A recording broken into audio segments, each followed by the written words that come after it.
Hey guys, this is Rick with SoCal Home Photo, and today at our podcast we've got my buddy title rep Jerry Wu here. Jerry, can you tell us a little bit about your background and what led you to become a title rep? Hey, Rick.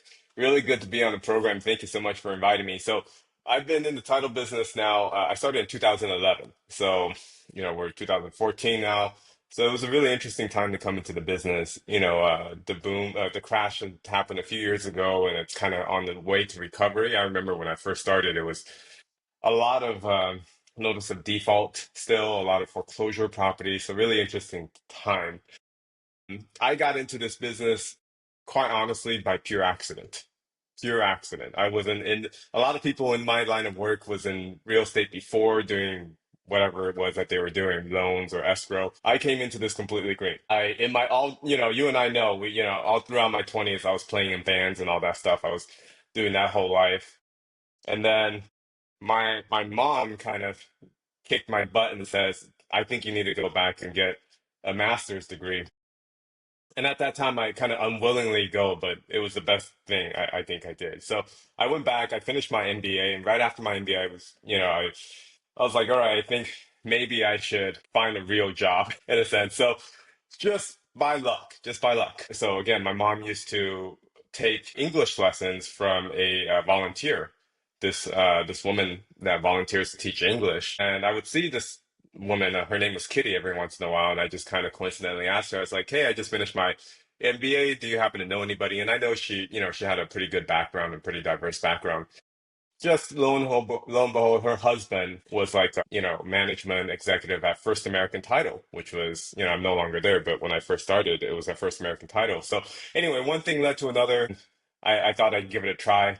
1, 2, 3 years in, I was like, I'll just kind of do this for the time being until I find something that I really like. And here we are, 13 years or something like that later. But really, honestly, best thing that ever happened to me. It was just pure luck and really, really fortunate. That's cool, dude. I didn't realize you started in 2011. That's when I got my real estate license was 2011. So we both started at the same time. And of course, I'm not an agent anymore, but we find what we love and we kind of work with it, right? Yeah, I mean that's 20 I think 2012, 2013 is when I met you and your family and that whole deal. Yeah, yeah, absolutely. So it was just luck then, because I was going to ask you what drew you to the real estate industry, but it was really just something clicked, and we wound up in title. Just by pure accident, yeah. So being a title rep in Southern California sounds dynamic. What's a typical day like for you? So I think it depends on what stage you are in your business as a title rep. So I don't think most people know what a title rep or title is because I didn't, right? I came in this completely green. I had no idea what title was. I was YouTubing what title was, before I went into my so-called interview. But my clientele, as you know, Rick, is mostly agents, right? Realtors are my clients because they usually get to dictate where to send the title business to. So if you're, early out in my career, I mean, I was just going from door to door to door to door of real estate offices, literally just going from one to another, one to another, one to another, introducing myself, dropping off my name card, just cold prospecting. That was it. Uh, Now 13, some 14 years into the business, I don't have to do that as much anymore. I have a pretty good foundation.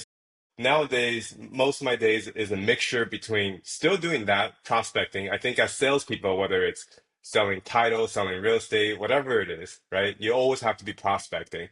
One of my favorite things that somebody that used to do this told me earlier on was, everybody has a bucket and you fill in water into the bucket. That's kind of like your lead source, but everybody's bucket has a hole on the bottom, right? So it's just a matter of how big your hole is and how fast that water is flowing out of it. So you have to continuously pouring into it. So I'm still always prospecting. I still get out there and I still kind of, go into offices and meet agents, but I don't need to do that as much as now because my time is also split just between trying to close files and trying to take calls and answer questions and problem solve and anywhere in between. So it's always a balancing juggling act, right? And I think maybe as salespeople and you being in real estate before, I think maybe you can relate to. It's always kind of a balancing act of servicing existing clients and prospecting, trying to get new clients.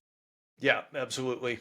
Absolutely. So that's where I should like back up a little bit and ask, what is it that title reps do? Like what is title, right? I mean, people sell their homes and they see all these things listed on what they paid for, but do they really even know what title means? Yeah, so I won't get into too much because I don't want to put everybody to sleep. Right. But more or less, in a nutshell, it's insurance for ownership. So you buy a property, house, commercial property, vacant land, whatever it is, and the title company, us, we issue a policy to ensure that that property you purchase is yours. So if anything or any person, any lender were to come back and threaten the ownership of your property, then you have some sort of insurance policy to protect you. So that's the bread and butter of what title companies do.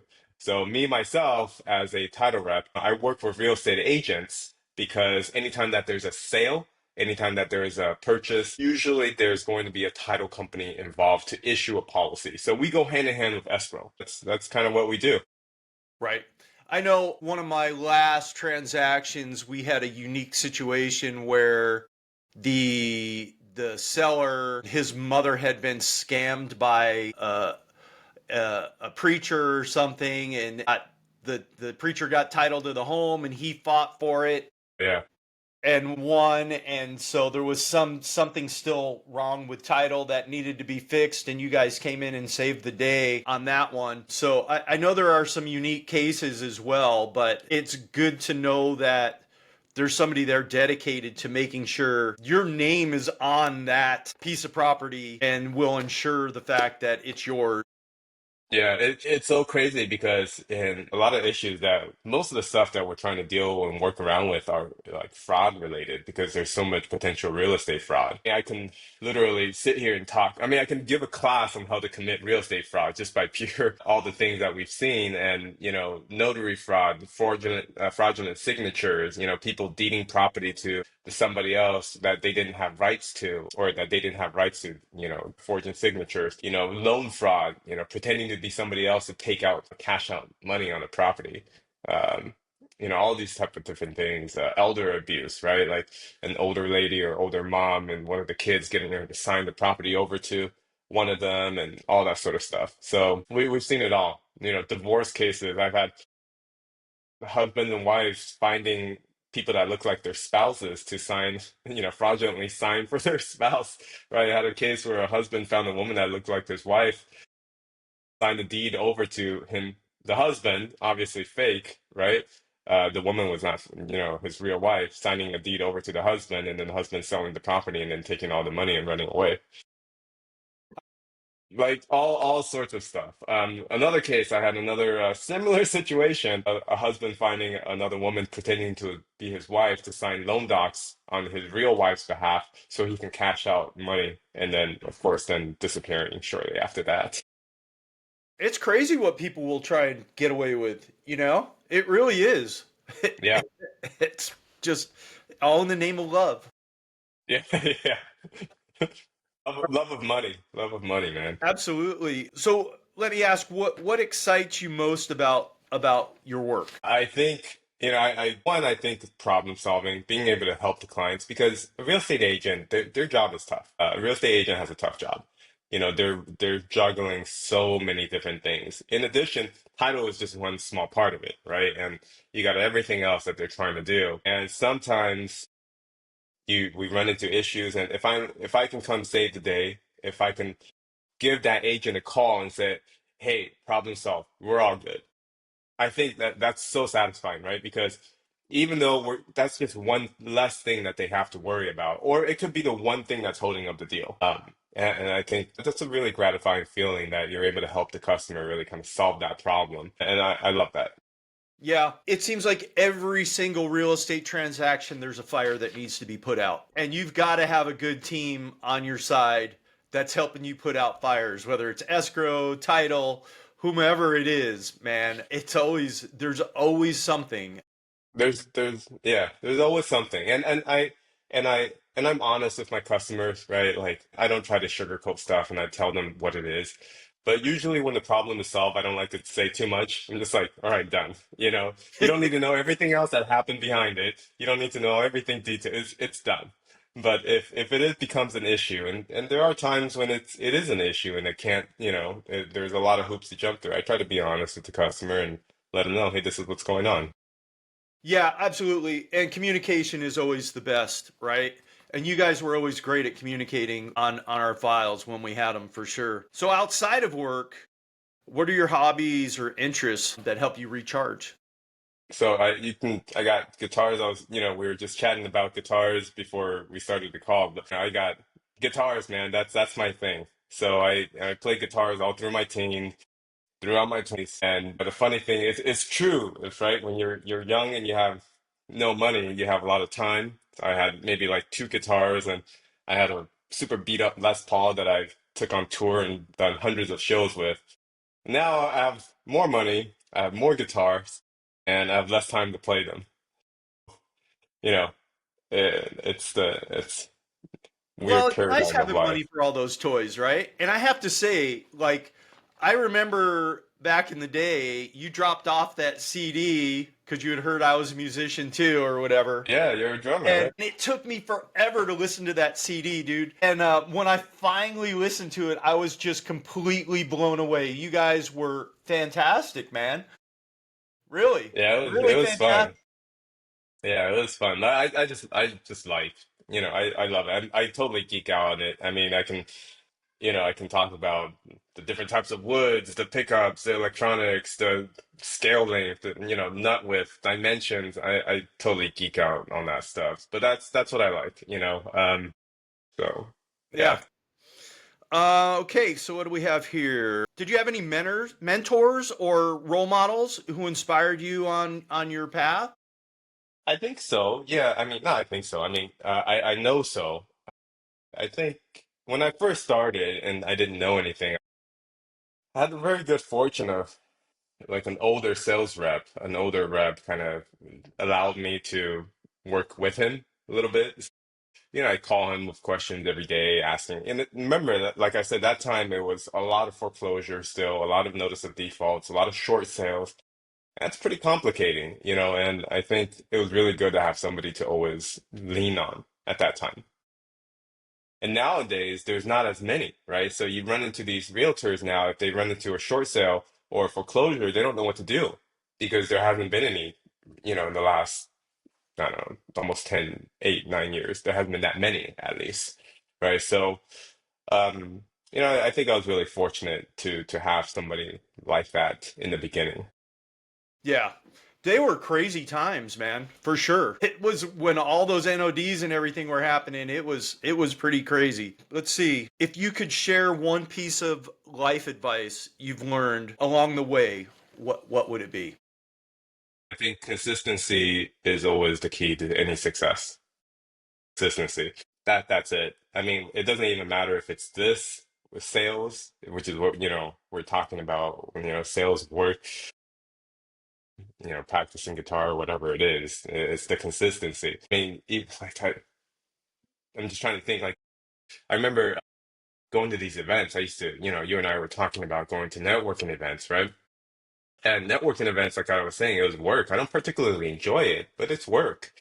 And sometimes you go to these events, my wife would ask me, like, you go to these events, like, did you get any leads? Sometimes you don't come out with anything, right? You don't come out with anything, but you might have to go to like three events to get two, and all of a sudden you get two good leads. So it's so hard to pick and choose, right? So it's just the consistency of the work. I've gotten so many business, so many clients going to these events, sometimes getting nothing, but sometimes getting a lifelong client. I remember going to Las Vegas for something and just randomly meeting this woman at this event, and she's still a client till this day. You just never know.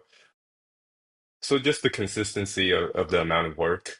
I think 95% of agents out there can grow their business substantially if they're just consistent in their marketing. I usually ask a lot of the agents, even in their own homes, who do you get like marketing postcards from? And they'll usually name like maybe two, maybe three realtors. That's it. And I tell them like, so you're telling me of the hundreds of real estate agents that work in your surrounding cities, you only get consistent postcards and marketing from 2 to 3 people.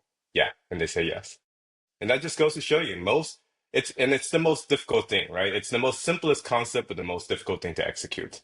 But I think I attribute a lot of my success, and at least in my field of work, to just being consistent in the level of service I provide to the clients, being consistent in the way that I prospect, and that's the key, right? For me, at least. No, and I agree with you, although I haven't practiced it. And we talked about this in my last podcast. We touched on it, and it was especially for agents, it's that shiny new object thing, right? So like Hmm.